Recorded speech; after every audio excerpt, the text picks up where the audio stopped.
Budapest. Sama kayo? Welcome to Budapest. This is day 1.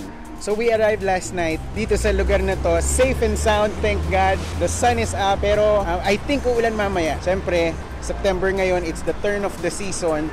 From summer to, ano susunod sa summer? Hindi ko alam.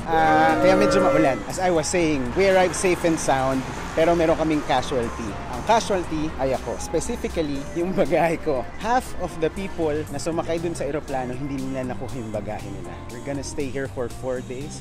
And I have nothing but 1 underwear, 1 pair of pants, and 1 shirt. This is so much fun. Anyway, enough about my mishaps. Bago ako mag-start magpakita ng mga gagawin namin, I'd like to give you some facts. I'm gonna drop down some facts, yo. Courtesy of Wikipedia and Rick Steves. Fact number 1, magpapakaburgis lang tayo. Ang tunay na pronunciation is Budapest. Ang S daw is pronounced as sh. So it's we're in Budapest, hindi Budapest, Budapest. Hindi ka convinced? Ito yung tour guide. Everyone here in Budapest. This is the correct pronunciation, not Budapest, because pest means a horrible disease, okay? Anyway, fact number 2, ang Budapest pala is a combination of 3 old towns, or old cities or old towns. Buda, Pest, and Obuda or Old Buda. So yung Buda and Pest, nahati sila ng river. Ang tawag din sa river nila is Danube River. Third fact about Budapest, sa Hungary merong around 10 million na taong nakatira. Pero in Budapest, they have 2 million. It's the largest populated city in the whole country. That's 20% of their whole population. Yung susunod na biggest city is just 165,000. So, ang daming tao talaga dito sa Budapest compared to other cities in Hungary. Ayos ba? And we will sample their food, look at their architecture, and visit yung thermal baths nila. Maraming thermal baths dito sa Budapest. Sabi nila, pinagyayabang nila, magbukay ka lang, kahit saang part ng bansa may makukuha kang hot springs or hot water. Diba? Anyway, maghanap kami ng free tour para maintindihan namin kung paano kami kikilos sa lugar na to kasi malaki siya. Paano kami mamamasahe. Masahe like transportation, hindi masahe.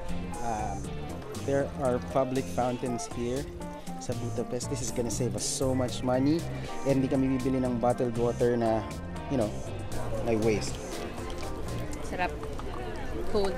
Really cold. Real nice. Morning, so now we're really going to start a tour. So first of all, please come closer to us, everyone. And while we are walking, we're gonna talk about topics like food, language, and architecture. We've been walking for the past 3 or 4 hours. Hindi pa kami tapos, but it's all good. Umulan lang ng konti, pero enjoy naman. Ang ganda ng sights. Boros Party Square, Michael Jackson Shrine, Elizabeth Park, the Jewish Quarter, St. Stephen's Basilica, the Soldier Statue, Hungarian Academy of Science, Chain Bridge, Castle District. Refill lang, libreng tubig. Interesting yung sinabi ng tour guide.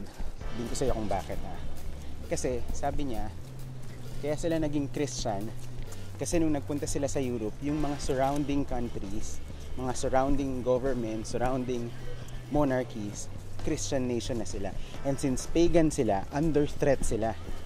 Can you imagine, nabully lang sila into converting into Christianity for safety? And who would think that a religion that saves could be a religion that threatens, you know, the existence of a nation? I'm just saying, so now, very, I think Catholic, but this is a very Christian country, but think about it, di ba? Wala lang. As I said, ang hirap ng 4 hours na kami naglalakad, so nakakagutom na. I will have myself a traditional Hungarian dish, or food, or snack. Langos! Gutom na kami. Opo, piniritong tinapay lang, tsaka garlic. Pero sarap. Pwede na. We're in Buda side now. Oh yes, oo nga, nakita ko sabihin, nasa Buda side na kami. Napit na matapos pala yung tour, and we will end with a promise that we will see a very nice panoramic view of Budapest. According to the tour guide, the 2 of the tallest structures here, Parliament and the St. Stephen's Basilica. Para silang 96 meters high kasi to commemorate 1896. And according to their laws, bawal kang gumawa ng building na mas mataas dyan. Kaya makikita mo, walang malalaking skyscrapers doon sa city to show that the state and the church are equal. But nung inoccupy sila ng Soviets, naglagay sila ng 4-meter high na additional height doon sa parliament to symbolize that the state is bigger than the church. We just got caught in a tourist trap. Kasi ganito yan eh. Ang usapan namin, ang original itinerary, after nung tour, hindi kami kakain dito sa Castle Hill kasi very touristy place siya. Bababa kami, maghahanap kami ng murang place. Pero may restaurant dito sa tapat, hindi namin napigilan. Ang ganda naman kasi ng ambience. We're outdoor, the sun is up, and it's not that expensive talaga. There are cheaper options pero okay lang.